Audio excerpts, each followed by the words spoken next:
Boa noite, pessoal. Eu sou a professora Ana Patrícia, professora do CAP UERJ, coordenadora do projeto Práticas Pedagógicas em Educação Física Escolar, Outras Possibilidades.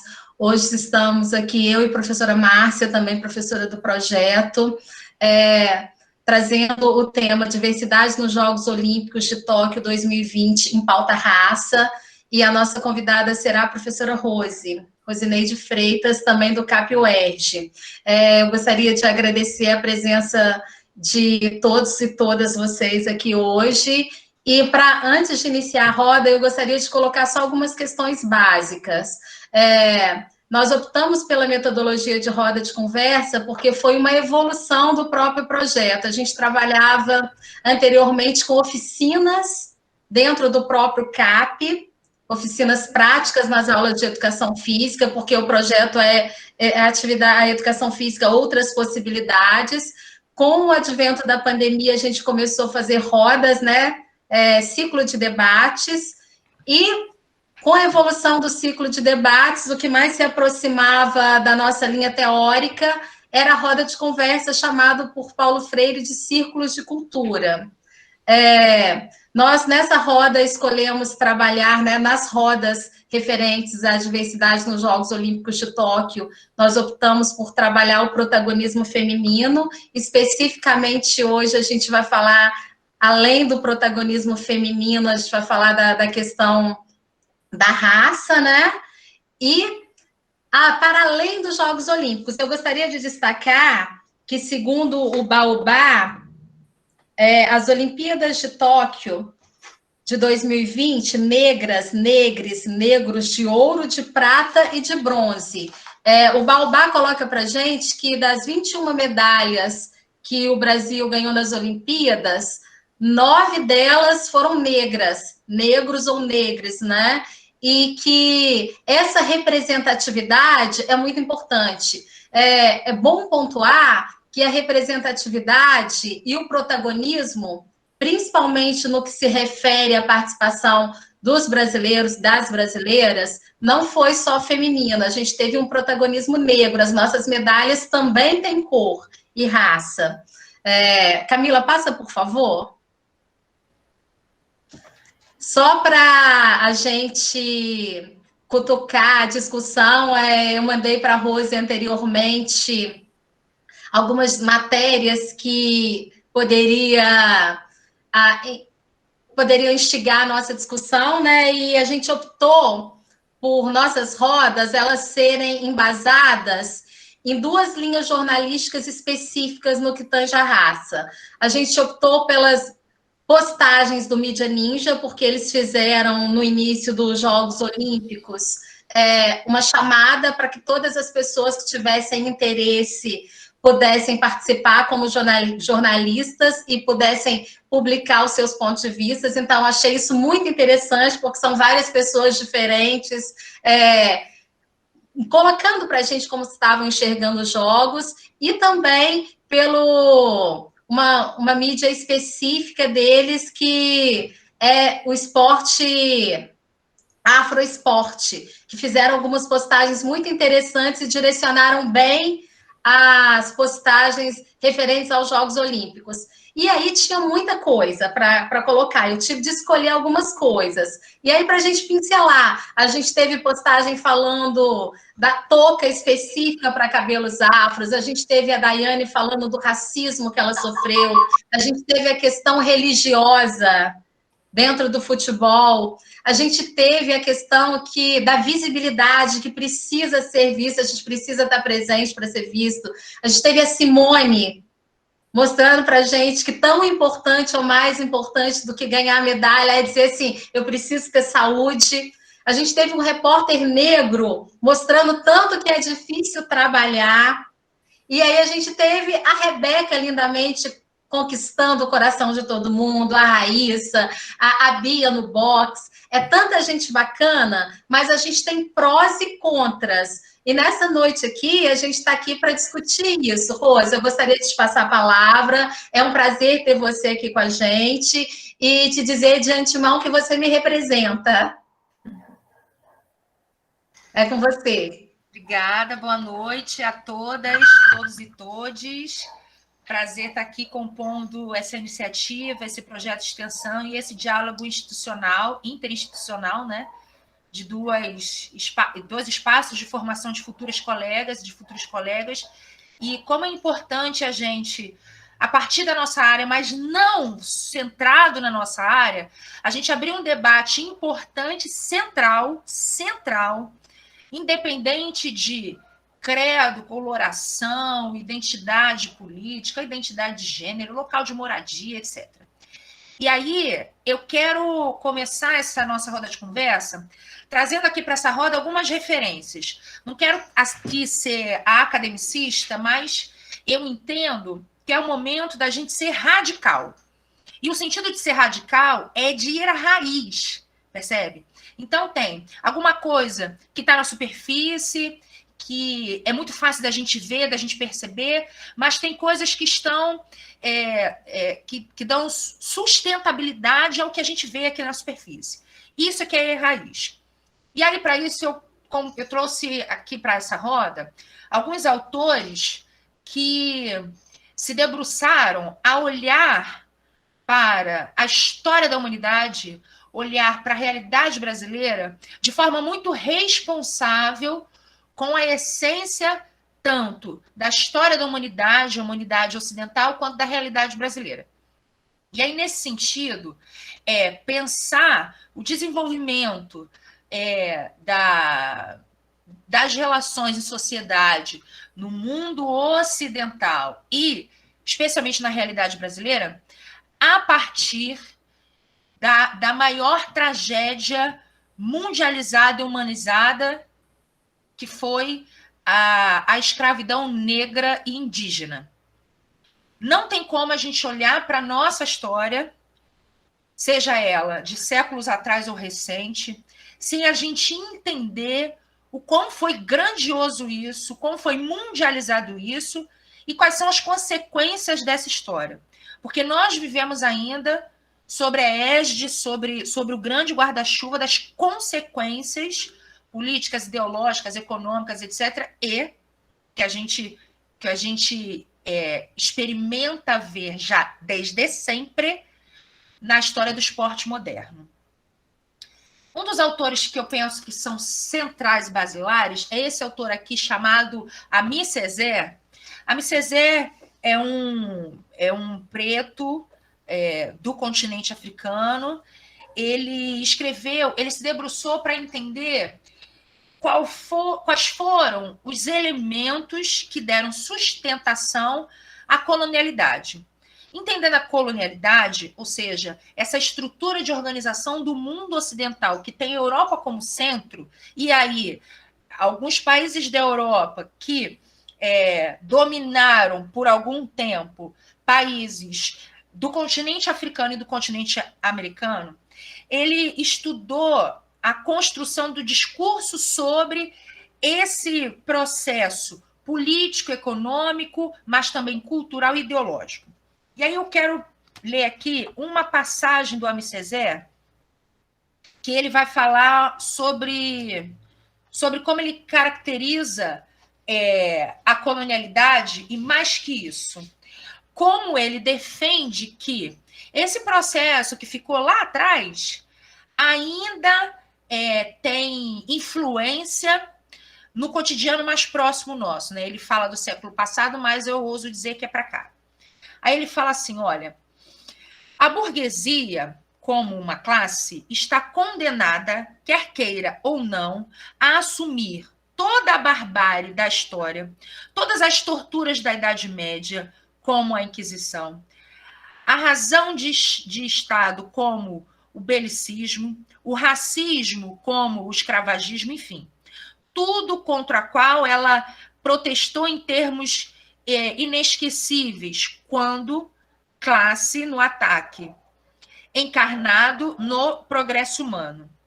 O que ele está dizendo é o seguinte, mesmo que a gente tenha experimentado a Revolução Francesa, mesmo que a gente tenha passado por um processo de democratização na sociedade brasileira, as elites, enquanto classe, os que mandam enquanto classe, e nós, enquanto vivemos nessa sociedade, somos herdeiros destas barbaridades. Aí ele vai lá da Idade Média até o que é mais próximo da gente, do processo escravagista. E aí, por que ele fala que nós somos herdeiros? Porque ainda está sobre nós algumas ideias, alguns discursos, algumas percepções, e aí, em especial, o racismo enquanto estrutura e tecnologia. E aí tem 2 autores que vão falar especificamente sobre o racismo, enquanto essa tecnologia, ou seja, enquanto esse modo de fazer que está impregnado em tudo, em todas as relações, vou repetir, em todas as relações, sejam das relações afetivas, seja das relações políticas, econômicas, socioculturais, espaciais e, obviamente, dos esportes, tem 2 autores que são centrais. O primeiro deles é o Silvio Almeida, agora Silvio de Almeida, que tem esse livrinho aqui bem pequenininho, mas é central, e aqui ele nos traz uma síntese do que é o racismo. Aí ele escreve assim, em resumo, o racismo é uma decorrência da própria estrutura social, ou seja, do modo normal, entre aspas, como se constituem as relações políticas, econômicas, jurídicas e até familiares, não sendo uma patologia social, nem um desarranjo institucional. O racismo é estrutural. Comportamentos individuais e processos institucionais são derivados de uma sociedade cujo racismo é regra e não exceção. O racismo é parte de um processo social que ocorre pelas costas dos indivíduos e lhes parece legado pela tradição. Nesse caso, além de medidas que coíbem o racismo individual e institucionalmente, torna-se imperativo refletir sobre mudanças profundas nas relações sociais, políticas e econômicas para o seu enfrentamento. Então, ele vai defender a ideia de que, pois bem, dessa história da colonialidade que nos constitui enquanto sociedade, uma das franjas do legado disso é essa ideia, primeiro, de separação das pessoas em raça. Isso é uma ideia construída. A biologia já mostrou que existe a raça humana. As nossas diferenças não têm diferenças que caracterizam em outro tipo de raça. Mas, então, a ideia de nos separar por raça, e essa separação por raça, ela ganha expressão na nossa expressão fenotípica, associada a um modo de ser, de viver, de falar, de cultura, de religiosidade. Pronto. Uma outra ideia ou consequência dessa separação por raças. Há uma ideia preconcebida de uma humanização tida como referência, como positiva, como de desenvolvimento, e um outro tipo de gentes escravizadas, tida como inferior, tida como menos capaz, menos desenvolvida, etc, etc. Isso é o racismo. É essa tecnologia que ainda impera e faz com que a gente tenha, em pleno século XXI, nas Olimpíadas de 2020, ter essa Olimpíada como a maior de representatividade muito ínfima.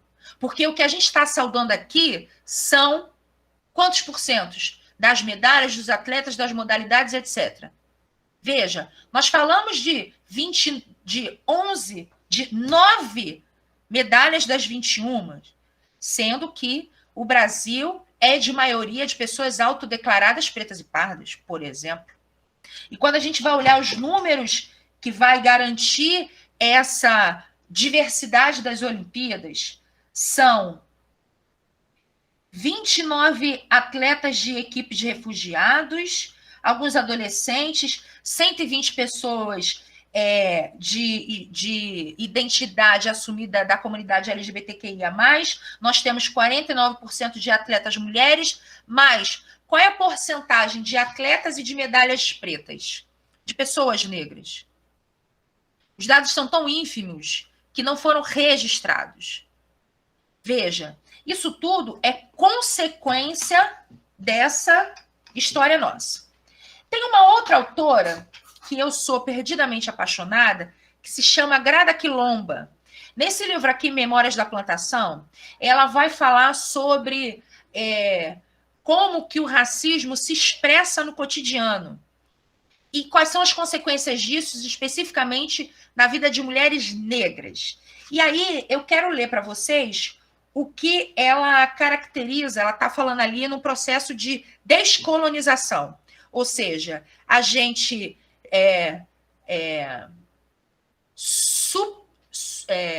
superar essa ideia colonizada de identificar as pessoas por raça e dessa concepção de superioridade entre raças. Aí ela vai falando do contexto do racismo. O racismo cotidiano estabelece uma dinâmica semelhante ao próprio colonialismo. Uma pessoa é olhada, lhe é dirigida a palavra, ela é agredida, ferida e, finalmente, encarceradas em fantasias brancas do que ela deveria ser. Todos os relatos de atletas que a Ana Patrícia passou aqui estão nessa mesma dinâmica. Aí ela fala, para traduzir esses 5 momentos em linguagem colonialista militarista, a pessoa é descoberta, ela é invadida, ela é atacada, ela é subjugada e ocupada. Ser olhada, entre aspas, torna-se análogo a ser descoberta e assim sucessivamente, né? Ela é olhada, é descoberta, é dirigida a palavra a ela e é agredida, é invadida, é ferida, é atacada e é encarnada a uma fantasia do que ela deveria ser, subjugada e ocupada. Assim, em questões de segundos, uma manobra colonial é realizada sobre o sujeito negro que, simbolicamente, se torna colonizado. Eu chamei esses 3 autores aqui, tanto o Ami Césaire, quanto o Silvio Almeida, quanto a Grada Quilomba, para a gente entender, primeiro, da onde que a gente precisa partir para refletir a realidade que nós vimos, experimentamos, ouvimos dessas Olimpíadas, do porquê isso surgir agora e dessa forma, e mais que isso, de que forma que nós somos afetados com essa realidade que nós vimos para construir outra experiência possível, quer seja no conteúdo esportes, na educação física, quer seja nas nossas relações enquanto professoras e professores, quer seja nas nossas relações enquanto pessoas humanas, quer seja nas nossas relações enquanto entes queridos. Se as reflexões que a gente fizer não forem capazes de impactar o nosso fazer, pouco elas vão servir para que a gente não tenha contato, não perceba uma trajetória que é escrita pela maioria dos atletas negros, que é o quê? De esforço individual, de luta para patrocínio, de muita resiliência e de muito sofrimento. De um dos materiais que a equipe da Ana, a equipe desse projeto aqui separou, foi um vídeo de uma página do Instagram que a Preta Maravilhosa vem fazendo resgate de atletas negros. Vários. Desde da primeira metade do século passado, da década de 40. E são vários nomes. Milânia, ela fala desde a Formiga até a Soraya, da década de 40, a Iranice, o Leônidas, vários. Uma dezena de nomes.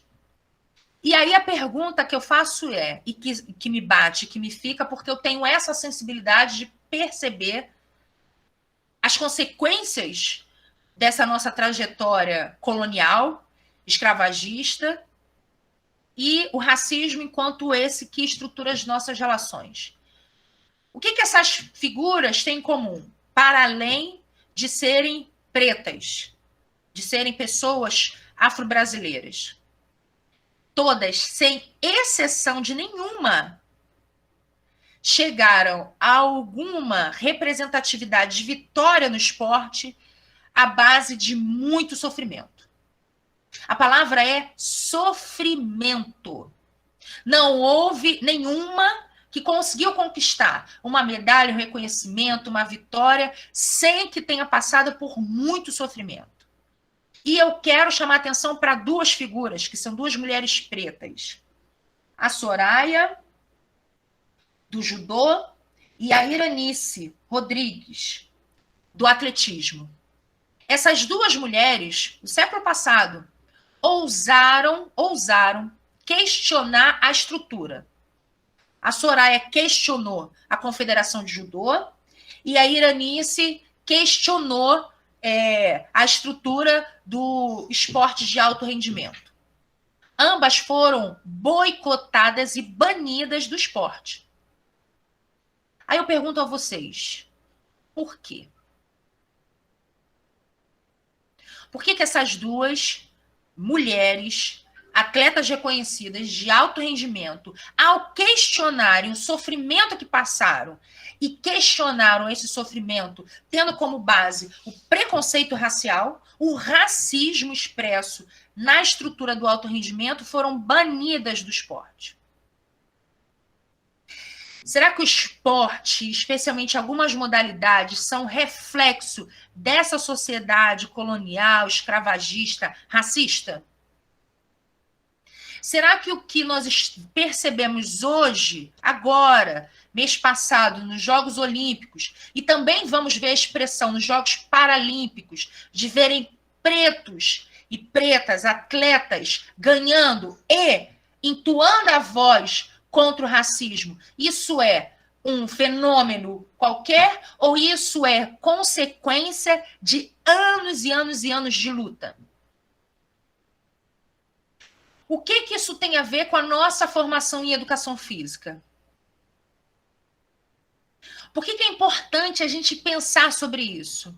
Por que é importante nós questionarmos o sentido de ter uma atleta preta nas ginásticas, nenhuma atleta preta ou atleta preto no hipismo, na vela, em esportes que requer, de início, uma condição socioeconômica outra? Por que existem tantos atletas negros do Quênia e alguns países da África expoentes na corrida e não no hipismo? Será que o que eu acabei de falar para vocês aqui, desses conceitos que estruturam a vida em sociedade, tem reflexo nos esportes? Se tem reflexos no esporte, e o esporte é um dos conteúdos nosso, e nós entendemos que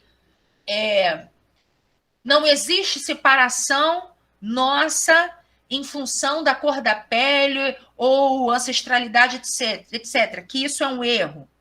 E que temos que garantir a igualdade de oportunidades para todos os nossos alunos. Esse debate que nós estamos fazendo aqui, ele precisa ser central para a nossa prática e a gente for trabalhar em sala de aula daqui para frente?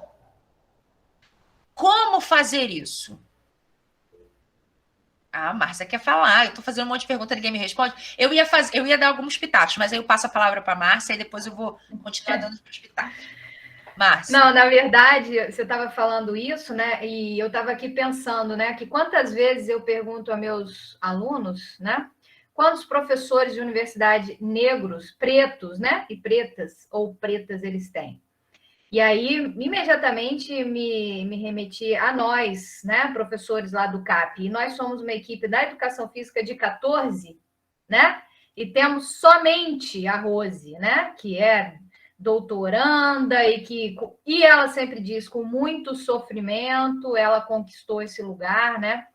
Então, realmente está na hora da gente pensar que o esporte reflete exatamente, né, a sociedade que a gente vive. E quando você estava falando de sofrimento, também eu pensei, talvez, quando a gente pensa no esporte, esse sofrimento, ele também chega nos nossos atletas brancos, porque falta de patrocínio, isso é uma outra discussão, mas certamente nos nossos atletas pretos e pretas, ele chega muito mais forte, porque é aquela guerra diária, né, que eles têm a mais e que a gente não pode mais negar. É o que você falou. A gente tem que olhar isso de frente e trabalhar nas nossas aulas e falar isso com os nossos alunos, que não dá mais para a gente negar. Então é isso. Quantos professores, colegas meus eu tenho no curso da Uniswan, né, pretos ou pretas? Vou dizer para vocês, eu tenho numa equipe de 38. Então, essa dificuldade, ela se reflete realmente em todos os campos da nossa vida. Era só essa reflexão aí que eu queria fazer. Obrigada aí, Rose. Obrigada, Márcia. A Ana Patrícia também levantou a mão. Vou passar para ela, depois eu retorno. Ana? Não, a minha questão é só para dizer que você colocou muito bem na sua fala a respeito que a gente está vendo esses atletas terem voz agora, mas é uma voz que veio depois de muita luta. E para a gente tentar repensar as nossas práticas, porque muitas vezes a gente tem práticas que invisibilizam o colega, que invisibilizam a luta. Então, é para a gente pensar o que realmente é uma atitude que dá visibilidade ou uma atitude que pode parecer boa, mas não é tão boa assim. A Márcia também pediu a palavra. Márcia, passa a palavra. Eu não vi a Márcia. Bom, na verdade, assim, eu só queria comentar, né, que também é um motivo de reflexão, que é a questão dos esportes que são ditos para pessoas pretas e esportes para as pessoas brancas, né? Essa é uma discussão muito grande, porque, assim, vários atletas que eu ouvi falarem, né, os atletas que vieram de classes populares, atletas pretos, eles deram muitas entrevistas, e uma das coisas que eles falaram bastante foi sobre o incentivo que veio da escola. E assim, eu passei por atletismo na escola, e eu vi, assim, os meus amigos eu estudei em escola municipal, né, de bairro, e os meus amigos da favela eram os amigos que tinham mais incentivo dos professores, e eles diziam isso, assim, olha só, você pelo esporte pode ir além do que você pode pelo teu social. Eles colocavam isso já para os estudantes, mas eles já levavam os meninos pretos e da favela para o atletismo. Era direcionado. Veja, eu não sou contra o atletismo, mas eu só acho que se o cara quer jogar um esporte dito de branco, vou pensar aqui no tênis, né? Tênis é um esporte, né, super elite e tal. Polo aquático. Polo aquático, né? Que inclusive no Rio de Janeiro quem domina é o Fluminense, né? Enfim, são reflexões, né, gente? Que assim, que direcionamento é esse? Se é para ser atleta, que seja atleta de qualquer esporte, né? Então, que limitações. E alguns atletas se colocaram, inclusive assim, eu venci a barreira do esporte que era dito para branco. Então, isso é uma coisa também que eu acho que é importante a gente, enfim, refletir, né? Passo a palavra. Eu vou pegar essa ponte para fazer algumas reflexões, né? Primeiro pela última, que está mais fresquinha, depois a gente vai para as outras, né? Primeiro é o seguinte: o que caracteriza o esporte de preto e o esporte de branco? O que está na nossa cabeça? Vamos pensar. O esporte de preto é aquele que está diretamente ligado à resistência à força e que não exige nenhuma condição socioeconômica para sua prática, certo? Corrida, precisa. Futebol, super fácil. O que mais? Tem algum atleta preto de ponta no ciclismo? No polo aquático? Sim, na vela. Rose, fácil em relação ao acesso, né, que você está dizendo? o acesso àquele esporte, essa é a facilidade que você está se referindo. A condição socioeconômica. Porque, veja, para eu praticar o futebol, eu não preciso de quase nada. Então, no caso, o acesso a materiais, ou acesso à infraestrutura. Mas para além disso, por que eu falo condição socioeconômica? Ó, para eu praticar o polo aquático, para eu me identificar com o polo aquático, eu tenho que ter uma condição X, viver num lugar X, que eu tenho uma piscina, que essa piscina tem esporte, perto de um clube, etc. Aonde estão concentrados os clubes, as piscinas, etc. Pensando na realidade da cidade do Rio de Janeiro. Zona Sul. Certo? Zona Sul, a Zona Sul do asfalto. Não é a Zona Sul do morro. Para a Zona Norte e Zona Oeste, tem? Não tem. Aonde está concentrado o acesso, a possibilidade de se aproximar de um barco e tal, as marinas e etc. Aonde estão? Na Zona Sul. A Zona Oeste não tem praia, não? Tem, cara. Mas, estruturalmente, não é essa condição socioeconômica. É disso que eu estou falando. Não é só ter um acesso permitido. É a condição socioeconômica primeira, lá atrás, familiar, de herança, percebe? Porque faz com que eu tenha contato ou não. E isso não é só uma querência da família, é um desejo. Isso é uma estrutura socioeconômica. Percebe? Nos bairros da cidade do Rio de Janeiro, aonde circulam determinados esportes, que o poder aquisitivo é alto, são as partes da cidade mais brancas, de pessoas autodeclaradas brancas. Eu tenho esses dados. Copacabana, o maior IDH da cidade do Rio de Janeiro. 80% das pessoas são autodeclaradas brancas no censo. Santa Cruz, um dos piores IDHs da cidade do Rio de Janeiro, Zona Oeste, no Cantão, 79% das pessoas são autodeclaradas pretas e pardas. Essa é a realidade que a gente vive. E aí não é só eu dar condição, eu vou dar uma bolsa atleta e o cara vai sair da ponta da cidade para ir para outra ponta da cidade para praticar um esporte? Olha a quantidade de esforço empenhado nisso. Percebe? É disso que eu estou falando, da condição socioeconômica primeira. E por que nós caracterizamos? É fácil a gente pensar. Se a gente for se despir do nosso senso político, e eu perguntar para vocês, qual é o esporte de branco? Vocês vão saber dizer. Qual é o esporte de preto? Nós também vamos saber dizer. Porque isso estrutura as relações, estrutura o nosso olhar. Aí a gente vai ver as consequências disso. Temos uma Rebeca, uma Daiane, dentre uma história inteira de atletas, de uma história inteira de atletas, de anos. E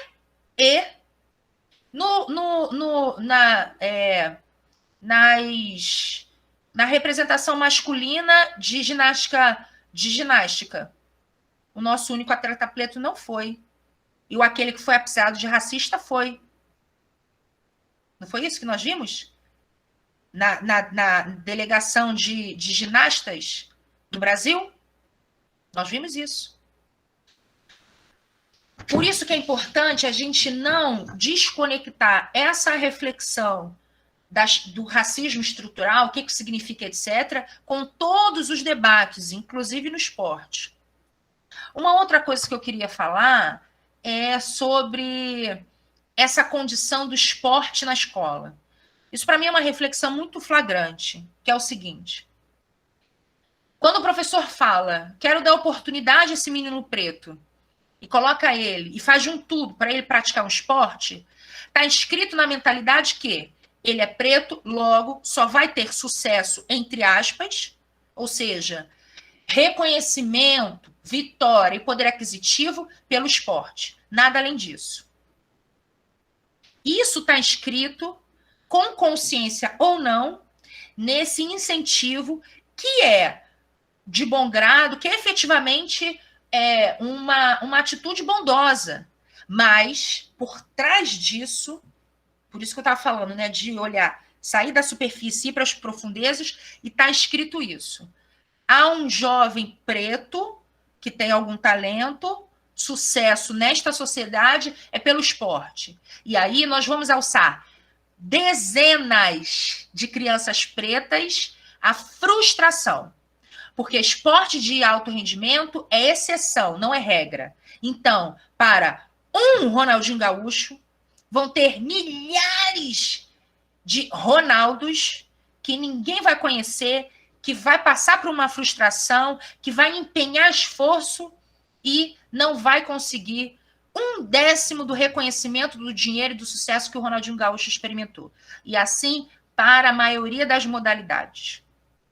Então, a reflexão que eu fico é o seguinte: quando nós, da educação física, da nossa área, dotadas de um sentimento até positivo, fazemos isso, tiramos do nosso bolso incentivo para o menino ir para o clube, para o menino ir para uma condição de atletismo. Será que isso não está numa lógica também perversa de identificar para este menino preto, que é a única possibilidade nesta sociedade de ele obter um sucesso, que é nesse campo do sucesso aqui, entende? De ter dinheiro, reconhecimento, medalhas, é exclusivamente pelo atletismo? Não há outra possibilidade? Não há a possibilidade dele, sim, ter aquela competência, ter aquele talento, mas ter um leque de possibilidades que não seja só o esporte? Nesta sociedade, isso é possível? Para a maioria? Será que é devido eu destinar esse menino muitas mais chances de frustração do que de sucesso? Porque o esporte de alto rendimento, que vai culminar nisso disso, é uma exceção? Não é a regra? Não existem vários, milhares, existe 1, 2, 10. Essas reflexões são importantes e elas precisam estar calcadas na nossa compreensão de quais são as franjas e a consequência do racismo e como que ele estrutura, inclusive, a nossa bondade. Inclusive a nossa bondade. Percebem? Não é que eu estou aqui fazendo uma defesa contra. Ah, Rose, então tu está falando para a gente parar, não incentivar ninguém a nada. Não. Só estou falando para que a gente pare e entenda se há só esta possibilidade. Percebe? Porque esta possibilidade é uma loteria, um tiro no escuro. E a gente faz com que aquela criança, aquele jovem acredite nisso. Não que a gente não tenha que fazê-lo acreditar nisso, mas será que acreditar só nisso? E depois de ser atleta? Quantas Daianes dos Santos vocês acham que vão existir sendo inseridas pela Rede Globo para serem comentaristas olímpicas? Quantas Daianes dos Santos existiram para que existisse uma Daiane dos Santos? E Rebecas? E etc, etc. Essa é a reflexão que deve nos interessar, porque é a reflexão da maioria. Essa é a reflexão da maioria. Percebe? Eu acho que a gente não pode pegar a exceção, que são exceções, Daiane é uma exceção, a Rebeca é exceção, todas são exceção, para pensar a regra. Aonde está a regra? A maioria dos nossos alunos. A maioria dos nossos alunos. Eles são a regra. Né? Então, o esporte, uma reflexão, já passo a palavra, Ana, o esporte, uma reflexão sobre isso, quais são os lugares, quais são as expectativas, o que como Grada falou, Grada Quilomba nos colocou, há uma imposição de lugar, de fantasias e lugares que deve ser. E aí aquele exemplo que eu dei na nossa última reunião é flagrante. Um jovem preto, qual é o apelido que é destinado a ele? Pelé. Chama ele de Joaquim Barbosa. Chama ele de Joaquim Barbosa. O primeiro e único, até agora, ministro preto da STF. Percebe? A gente não chama ele de Joaquim, a gente chama ele de Pelé. Marcando que o caminho para ele é o esporte. Qual esporte? Não é o hipismo, é o futebol. Ponto final. Eu acho que esse é o momento, e essa Olimpíada pode nos abrir uma outra franja importante de fazer uns debates. Eu quero, Ana Patrícia pediu a palavra também, vou passar para ela para ir finalizando, porque se vocês deixarem eu vou ficar falando. Não é o objetivo, né? Eu bem disse assim, vamos fazer uma roda, vamos abrir para fala, e eu falando. Não, Rose, eu pedi a palavra para a gente dialogar. Eu concordo com os seus posicionamentos, mas eu vejo também uma possibilidade de diálogo, porque para mim, muitas vezes, o esporte foi o lugar do silenciamento. Principalmente, eu não sou atleta, mas conheço alguns que falam do silenciamento que existe dentro do esporte de alto nível, né? Não pode falar por causa de patrocínio, não pode falar por uma série de coisas. Mas, e até dentro das equipes de professores de educação física, a gente ouve que o esporte que o esporte não pode ser social, não pode ter parte psicológica, enfim. Mas os nossos atletas, não só nos Jogos Olímpicos, mas os nossos atletas, eles assumiram as vozes dos seus corpos, e os nossos atletas agora são ativistas, são corpos politizados e são pessoas com várias identidades, entre elas a identidade atleta, e que tem voz. E essa voz está sendo utilizada para falar não ao racismo. Isso eu acho importante, porque, assim, concordo com você que a gente não tem que nivelar pela minoria, a gente tem que pensar no todo. Mas eu acho importantíssimo essa minoria que chegou lá dizer assim, olha, eu cheguei, eu tenho que lembrar de onde eu vim, para a gente poder discutir para melhorar essa situação. Era esse o diálogo que eu queria levantar. Então, eu queria também falar uma coisa, Rose, que você falou do Pelé, lá do menino, né? Que as pessoas chamavam ele de Pelé e tal. E aí eu fiquei pensando aqui, as pessoas às vezes não chamam pensando nisso tudo que você falou.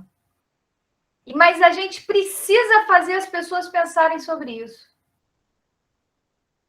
E aí que eu acho que é o X da questão, por exemplo, na escola, na faculdade, porque eu tenho certeza que tem um monte de gente que chamaria ele de Pelé e não estaria pensando nas questões que você colocou. É isso. Por isso que eu falei da radicalidade, percebe? Ou seja, eu saí dessa superfície aqui, que veja, não há deliberadamente maldade e racismo, calma, individual. Por isso que o Silvio fala, ele é estrutural. O que significa dizer isso? Não é só uma atitude individual. Ela estruturou a forma como a gente enxerga, a forma como a gente foi criada, a forma como as coisas acontecem. Percebe? Então há uma reprodução deliberada, com consciência, estou sendo racista, ou não, uma naturalização. O que é naturalização? Cara, foi naturalizado que o futebol, esse jogo popular, etc, é de preto. Sempre houve vários jogadores pretos. E em tantos outros lugares, reconhecidos de uma outra forma, não tem gente preta. Sempre foi assim. Então, esse é o natural. Por isso que a gente precisa desnaturalizar. Não é assim. Está assim. Caminhou dessa forma. Por quê? Porque a nossa herança é de uma civilização, de uma mentalidade de hierarquização e de concentração de representatividade e poder. Vamos fazer um outro exercício.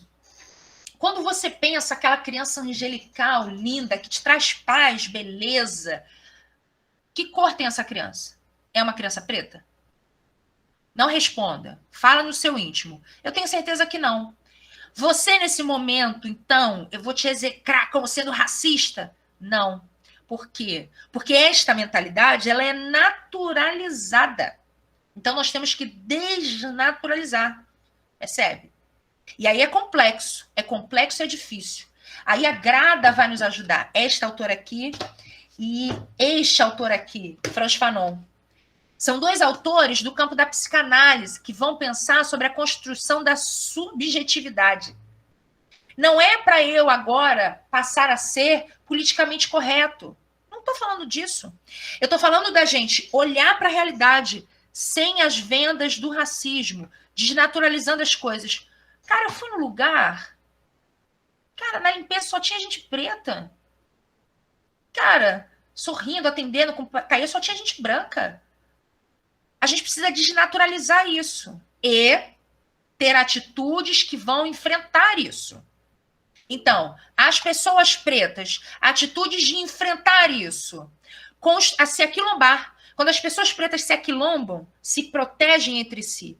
Isso é rediscutir. E as pessoas brancas? É questionar um lugar de privilégio. É quando está no rolê dos brancos, questionar e não reproduzir em palavras e atitudes. E aí isso vai se espraiar em diferentes momentos da nossa vida. Nas opções de compra, nas opções políticas, no discurso, nas relações, na percepção, etc, etc, etc. E isso é complexo. Isso não se faz de um dia para a noite. Isso é processo. O primeiro deles é desnaturalizar a realidade. Olhar para a realidade, porque a realidade está ali. Quando a gente for pegar o mapa, hoje, quem viu o jornal hoje, o mapa da violência de 2020 saiu. Os dados do mapa da violência, olha isso. Nós tivemos uma diminuição da violência, de modo geral. Mas quando a gente vai olhar para o marcador cor-raça, as pessoas pretas têm 50% mais chances de morrerem. 50% mais chances de morrerem. Se a gente for olhar para a juventude preta, então, isso é um absurdo, cara. Os números de violência com relação às mulheres. Os números de violência com relação às mulheres brancas diminuiu. O número de violência cometida contra as mulheres pretas aumentou. Entendem o que eu estou dizendo? Se a gente for pegar os números da pandemia, quem mais morreu na pandemia? Desde o primeiro caso de morte no Brasil, que foi uma trabalhadora doméstica preta, a maioria dos dados de quem mais morre é quem tem menos acesso à saúde pública, é quem está nas periferias. As periferias são pretas. Quem tem menos acesso à saúde é a população negra. Quando a gente tira as vendas, a gente percebe isso e fala, caraca, cara, é mesmo dessa forma que a gente vai continuar? Essa humanidade que a gente vai bater palma e manter? É com isso que a gente vai conviver na nossa sala de aula e vai reproduzir? E aí eu entendo, eu posso estar viajando aqui, mas eu entendo que está tudo concatenado com o debate que a gente está fazendo aqui hoje. E aí tem um monte de mão levantada, tem as duas Márcias, tem a Ana Patrícia, e eu passo a palavra. Quem é? Sou eu? Nem sei quem tá. Na verdade, eu só queria contar uma historinha, gente, muito rápida. Eu acho que eu não contei isso para você, Rose. Que eu, há uns 8 anos atrás, um amigo meu, branco, me convidou para ir no samba da Tia Doca, lá em Madureira. E aí eu cheguei lá no samba da Tia Doca e me senti um ET, porque quando eu entrei, todos me olharam, porque eu era, acho que eu e ele, os únicos brancos. E naquele momento eu pensei, meu Deus, é exatamente assim que eles devem se sentir. Quando a gente faz isso, por exemplo, quando vê um professor negro numa faculdade, quando vê, né, um palestrante negro, um repórter negro na Globo dizendo exatamente isso. E a gente realmente precisa tirar essas vendas. Então, eu só queria, né, comentar essa história. Agora, posso só falar uma coisa? Isso pode abrir margens para uma concepção que não existe, que é o racismo reverso. Tá? E aí depois eu quero dar um comentário. Não é isso que você falou, obviamente, eu tenho certeza disso. Mas isso dá brechas, entendeu? Eu queria fazer um pitaquinho sobre isso. Quem mais se inscreveu, gente? Olha o que o Caio escreveu aqui. O racismo é como uma poeira no ar. Parece invisível, mesmo que esteja te sufocando. Até que você deixe a luz entrar. Aí você percebe que está em todo lugar. É exatamente o que esse livro aqui fala. Quando ele fala pele negra, as máscaras brancas, ele vai falando de como que o racismo estrutura as mentalidades. E aí a gente não está entrando numa lógica maquiavélica de bom ou mal. Estrutura a nossa forma de olhar para a realidade, para o mundo, né, e refletir isso. Enquanto continuarmos deixando essa luz entrar, teremos já a chance de limpar a poeira onde quer que ela esteja. Mas temos que permanecer vigilantes. Maravilhoso, né? É isso. Um grande abraço. Os Estados Unidos, ele tem um avanço profundo, né? As principais intelectuais que a gente lê hoje, Patrícia Rui Colles, Audre Lorde, Bell Hooks, Angela Davis, elas são intelectuais pretas, e aí também tem representantes da militância negra que a gente tem muito a aprender, né? E aí é interessante também que Eles tiveram um avanço tamanho, de uma militância profunda, e a população negra nos Estados Unidos representa 12%, tá? Eles são a minoria.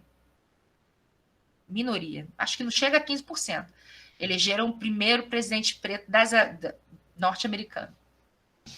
Pra você verem como que é pesado o colonialismo, né? A nossa história brasileira, ela é estruturada numa lógica escravocrata, né? Colonialesca. A política é assim, as relações são assim. Quando a gente vai para o interior do Brasil é assim, né? Muito pesado. A gente não teve outra experiência, né?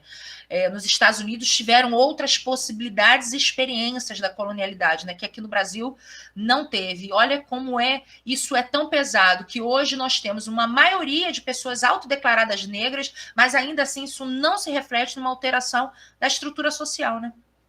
Do contrário. Acho que a Márcia, né, pediu a palavra. Rosê, eu não sei se eu estou desatualizada, porque essa coisa de censo, principalmente no nosso país, né, que nunca tem verba para isso, nos Estados Unidos 12%, eu acho que no Brasil eram 55%, não é isso? 54%. Exatamente, e aí a gente vai verificar tudo isso, e a população não se enxerga negra. Essa que é a grande questão. Que poeira é essa que as pessoas se olham no espelho e não se enxergam?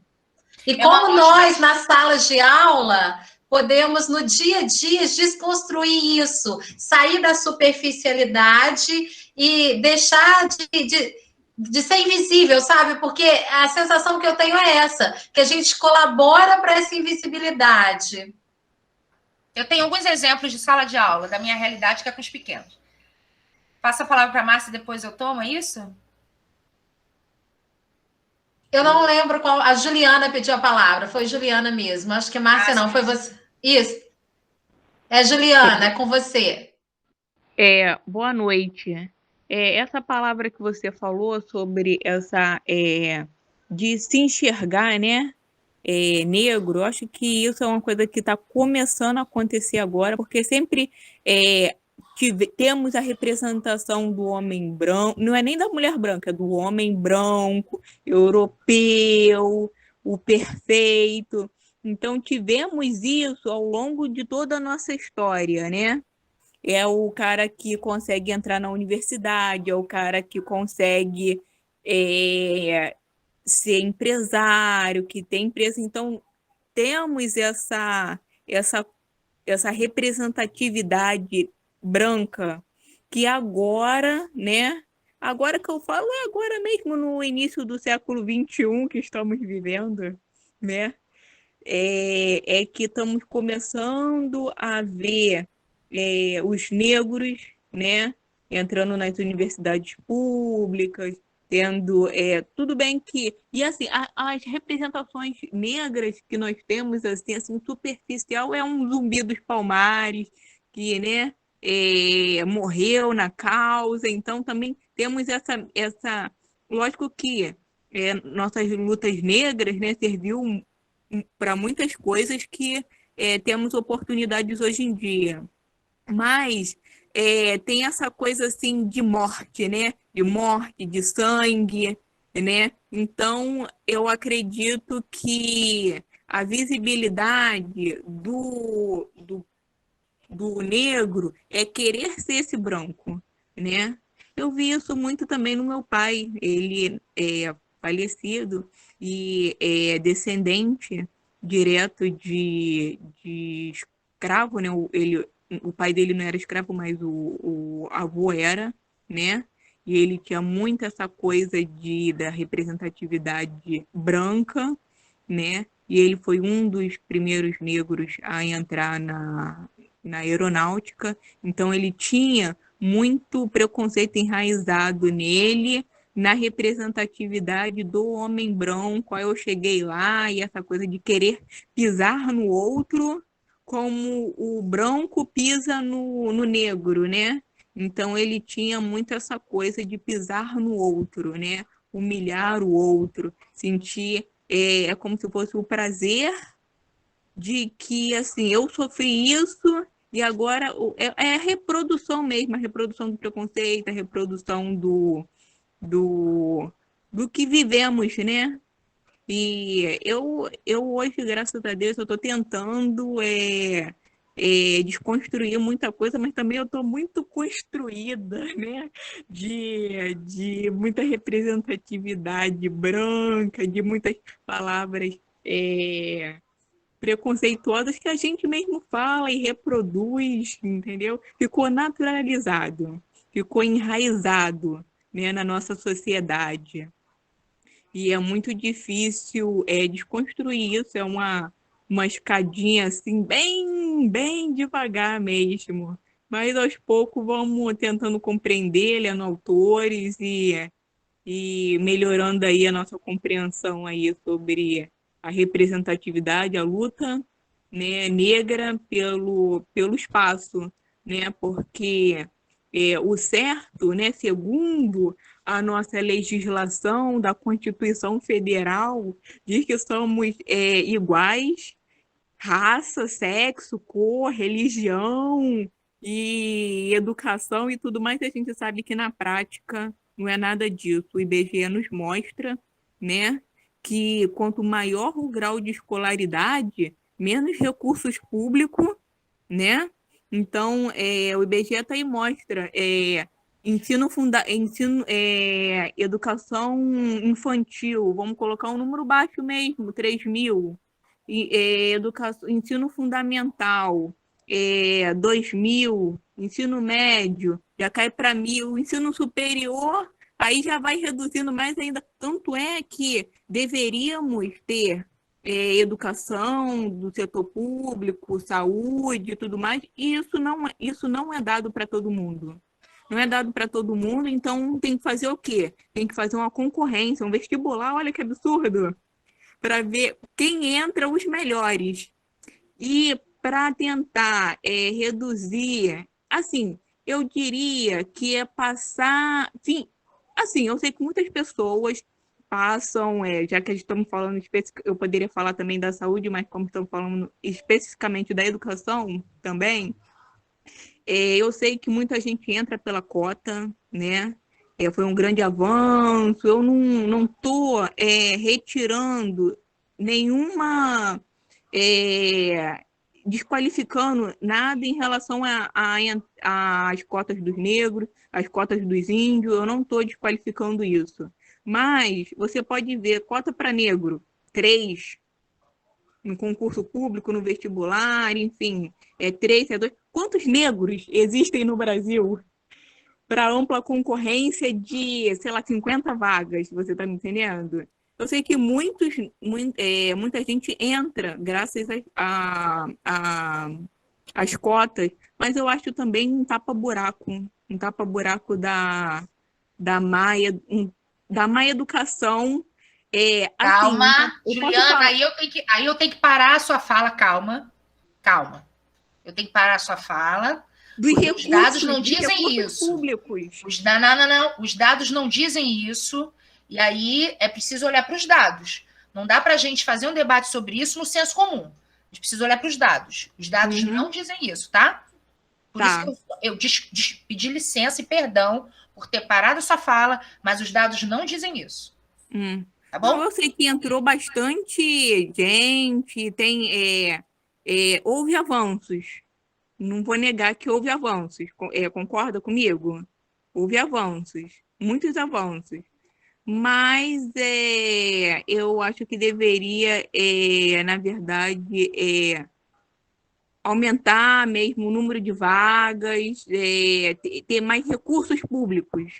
E quando eu falo de recursos públicos, tentar igualar as pessoas da periferia com o pessoal, vamos dizer assim, que tem recursos, né? Porque por exemplo, agora estamos na era da informática com a questão das aulas online, né? E a gente sabe que muitas pessoas pobres, negras da periferia, não têm condições de pagar uma internet, às vezes pelo celular, não tem uma de qualidade, e o cara lá da escola privada, ele tem condições disso. Então, isso também reflete na educação, essa questão que vem acontecendo aí. Nem toda escola particular. Nem toda, Se a nem gente for toda. olhar a maioria, se a gente for olhar a maioria da rede, vamos olhar a maioria da rede particular, não tem essa uniformidade de acesso, não. Não tem. Não tem universidade de acesso, não.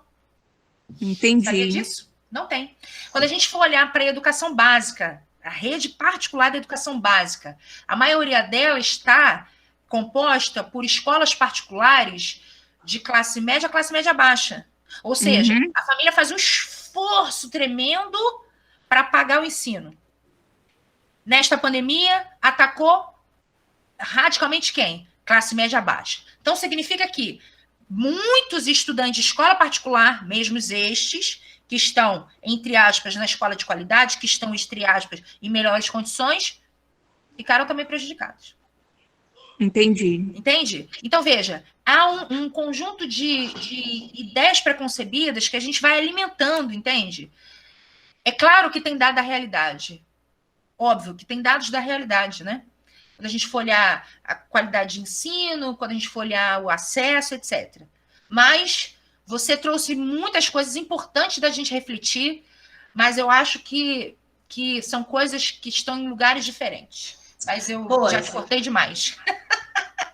Obrigada. Já que é uma roda, deixa eu dar um pitaco aqui também para a gente tentar fechar isso e caminhar. Quando ela começou a falar, falou do pai, eu também tenho descendência escrava, né? O pai da minha mãe era escravo e o pai do meu pai era índio, então eu sou a própria miscigenação e com muito orgulho disso.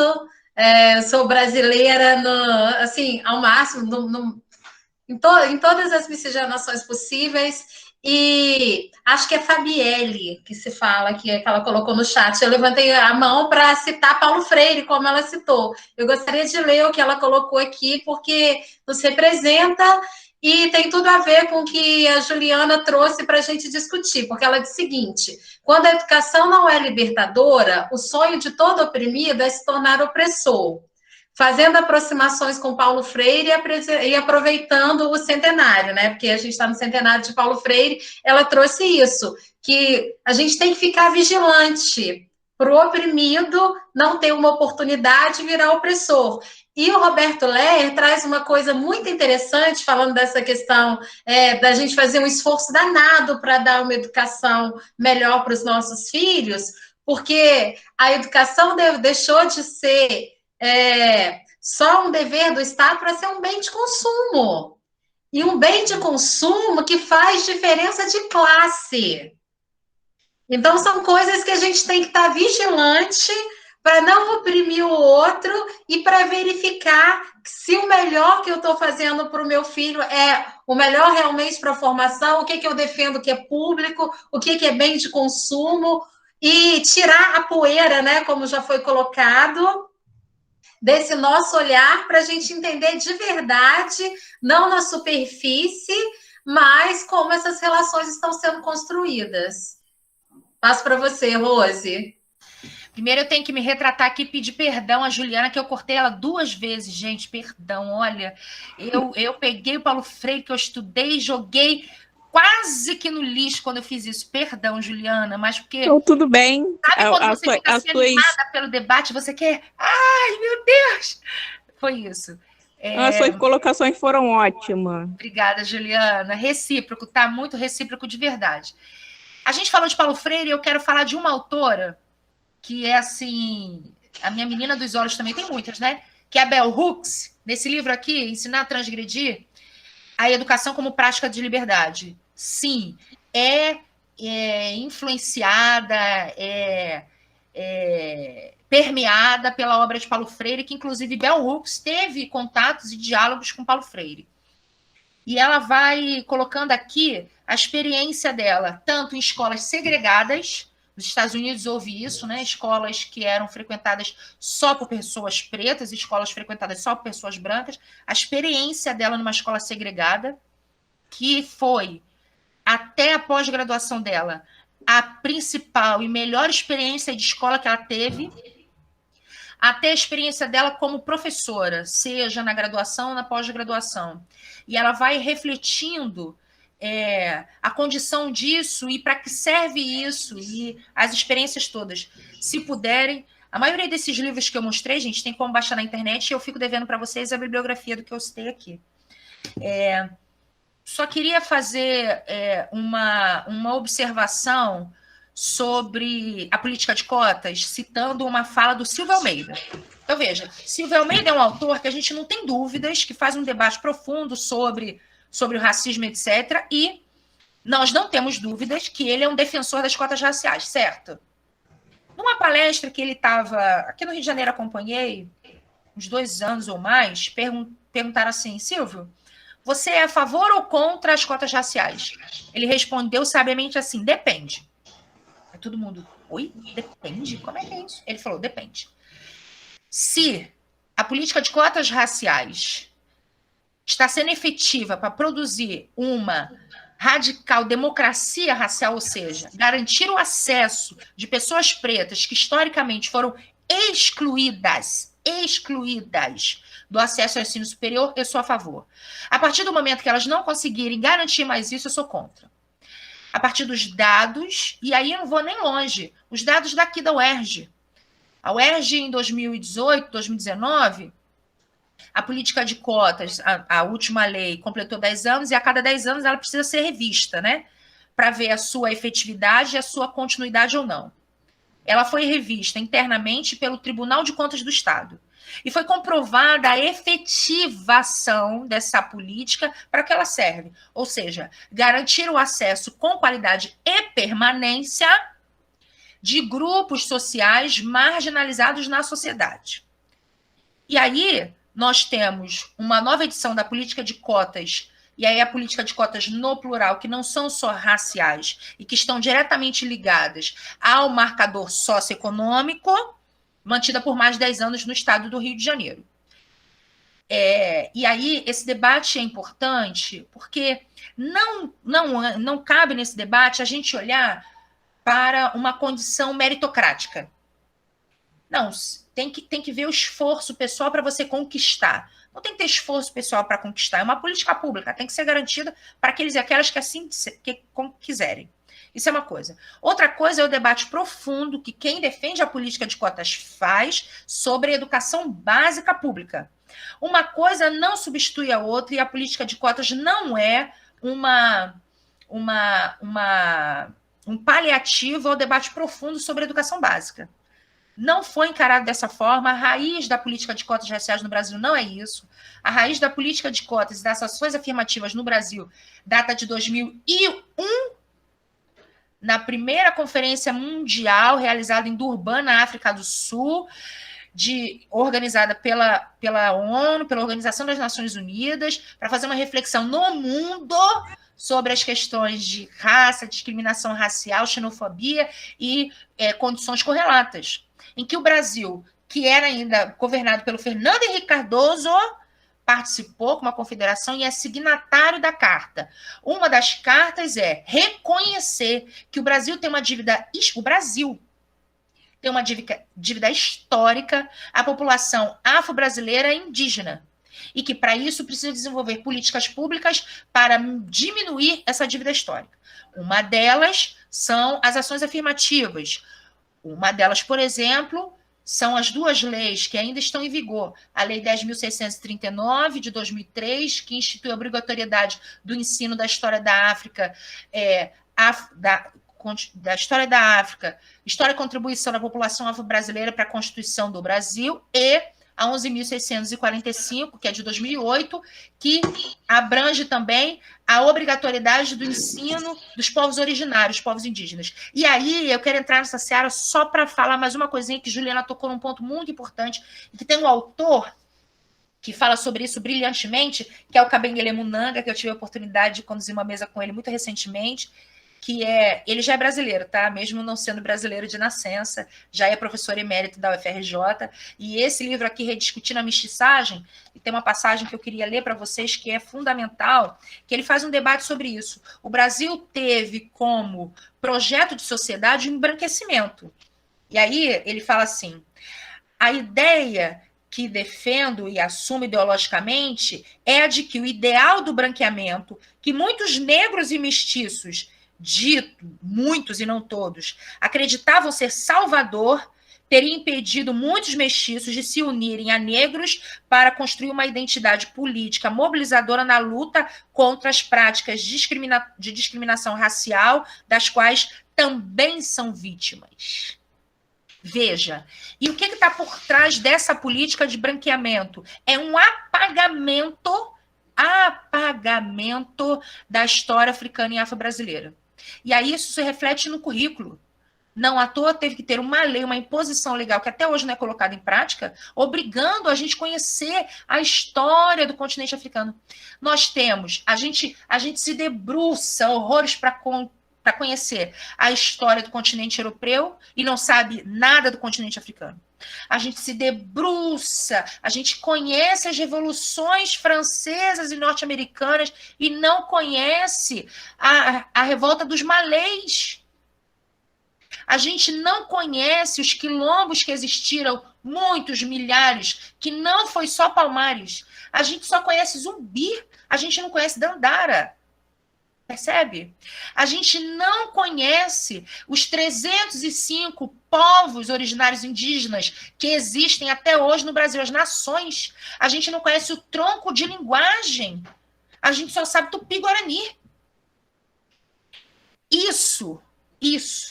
Essa materialidade de opção ideológica de o que ensinar para as novas gerações vai culminar, por exemplo, uma dificuldade de se identificar como negro e negra.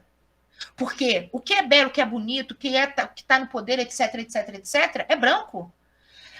As principais revoluções são do continente europeu. Aqui no Brasil só teve escravo.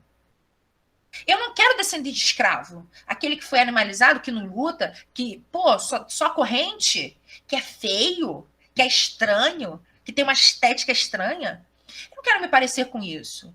Eu quero me parecer com a criança que a gente pensou agora há pouco, quando eu pedi para todo mundo no seu íntimo imaginar aquela criança angelical, aquela criança linda, aquele bebê bonito, que é símbolo de comercial de margarina.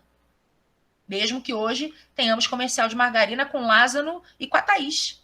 Que, aliás, só são Lázaro e Thaís, né? Thaís ou Lázaro? Lázaro e Thaís. Maju. Ponto final.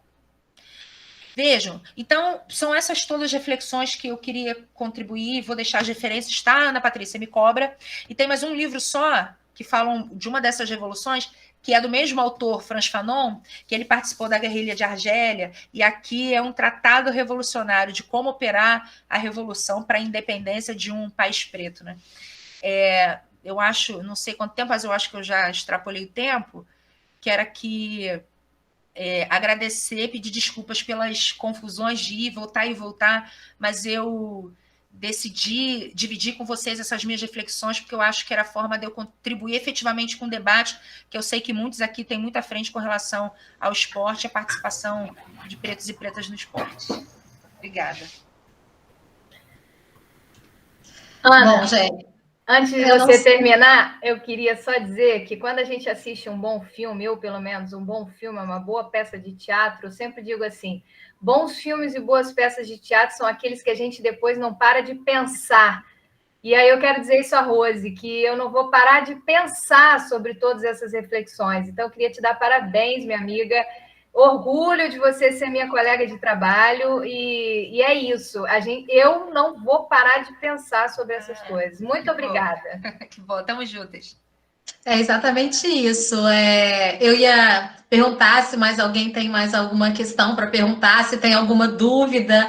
Aqui, gente, é um espaço de troca, sabe? Ninguém aqui está aqui para questionar se a dúvida, essa dúvida é uma bobagem. Não existe bobagem. Eu aprendi que a gente tem que perguntar tudo, e o espaço de roda de conversa, ele foi pensado justamente para isso, para ser uma roda que a gente aprende colaborativamente, que hoje a Rose está aqui para ensinar a gente sobre esse assunto, outro dia vai ser a Márcia, outro dia foi a Jaqueline, e a gente vai trocando, é um espaço de troca. A gente não tem que ter problema em dizer assim, olha, eu não sei, é um espaço para a gente estar trocando e aprendendo com o outro. E dizer isso também para a Rosa, né? Que a gente vai sair daqui afetada, né? Porque eu acho que a educação é quem afeta. E ela conseguiu afetar para a gente poder desconstruir uma série de coisas, e o que para mim é mais importante, deixar a invisibilidade sair do lugar comum. Porque eu fico muito incomodada quando eu acho que eu estou estacionada no lugar comum. E naquele lugar que eu não percebo que eu estou evoluindo, porque eu sei que eu tenho esse racismo estrutural, eu não sei muito bem usar todas as palavras, às vezes eu fico com medo de me posicionar, será que eu estou falando politicamente correto? Mas eu quero aprender. Então, assim, às vezes a ideia é aprender, é ouvir, mas eu estou afetada no bom sentido, de desconstruir um monte de coisa e pensar qual é a melhor maneira para daqui para frente a gente poder fazer pensar. Que eu acho que o professor é aquele que faz pensar, que se faz ponte. Porque não dá para a gente pensar pelo aluno, mas a gente mostra o caminho para que eles possam ler, entender e chegarem às suas próprias conclusões, construírem os seus caminhos, né? E, Rose, você fez isso maravilhosamente bem hoje. A gente teve um monte de gente participando, eu gostei das interações nos chats. Eu vou pedir os meninos do projeto para porem o link aí da lista de presença e de certificados. O certificado vem pela PR3. Por favor, prestem atenção na grafia dos nomes, porque a gente encaminha a lista para eles e eles fazem o certificado conforme a grafia dos nomes. Aí já é complicado para os certificados chegarem. Se tiver erro na grafia, para refazerem é mais difícil. E gostaria de te perguntar se mais alguém tem mais alguma questão. Rose, passo para você. Eu posso falar? Claro. Eu sou uma chata dos conceitos, tá? E das palavras. Eu gosto muito das palavras e gosto do sentido das palavras, né? E aí você falou uma coisa assim, eu tenho muito medo de não ser politicamente correta. Eu acho que o termo politicamente correto, ele foi esvaziado de sentido nessa era. Não é ser politicamente correto, é ser responsável com a nossa história. A gente precisa ser responsável com a nossa história. E ser responsável com a nossa história é encarar que o racismo estrutura as relações de sociedade que a gente precisa combater, sendo pessoas pretas ou não pretas. Então, você não precisa tentar se aproximar dos conceitos que estão mais explorados e que as pessoas que se debruçam a estudar têm muita propriedade, né? Eu sei que eu tenho muita propriedade com muitas coisas, com os conceitos. Não precisa falar dos conceitos, é preciso mudar as atitudes, é o que a gente fez, né? Duas palavras, para mim, são centrais, eu gosto muito delas, exatamente no sentido delas. A radicalidade. Radicalidade significa ir à raiz. Reclamar é clamar novamente. Então, eu sou aquela que reclamo. Eu clamo novamente muitas vezes. E afeto. Afeto é a capacidade de eu me afetar com o outro, com a existência do outro. Então, que saiamos daqui com muita radicalidade, com muita reclamação e com muito afeto. Obrigada, gente. Estamos juntos e juntos. E juntas. Salve o centenário de Paulo Freire. Eu ainda não me acostumei, falando com o microfone fechado. Eu sou a pessoa da presença, gente. Esse trem de olhar para mim e ficar aqui me controlando é difícil demais. Mas é só para lembrar, né, do centenário de Paulo Freire, que a gente está no ano do centenário de Paulo Freire e a UERJ está comemorando isso, e dizer que a fala da Rose, ela vem justamente a dialogar com a frase do Paulo Freire que eu separei para o fim da nossa roda, que ele fala: a educação não transforma o mundo, a educação muda as pessoas transformam o mundo. E é isso, eu acho que é isso que a gente tem que fazer agora, a gente ficar realmente tocada com toda essa conversa desconstruir um monte de coisa e tentar transformar um pouquinho da nossa realidade. Se a gente conseguir melhorar um pouquinho a cada dia, a gente já está caminhando.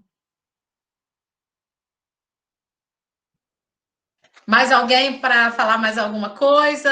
Ou é só agradecer mesmo? Márcia, quer fechar? Pode fechar. Não, só queria agradecer de novo a Rose, todas Sim. as reflexões e ensinamentos, agradecer a você aí e a todos que participaram. Muito obrigada por vocês estarem aí juntos. Que é isso, precisamos nós começar a pensar diferente para a gente começar a fazer essas mudanças. Então, acho que é isso. Nós que estamos aí no campo da escola, lidando com alunos da educação básica, com alunos da educação superior, trazer à tona esse debate. Então, muito obrigada e é isso. Um beijo para vocês. Deixar o convite, né, para as próximas rodas, porque eu entendo que esse espaço aqui é o espaço que a gente precisa desenvolver daqui para frente para a nossa formação continuada. Porque não dá mais para esperar essa mudança cair no nosso colo.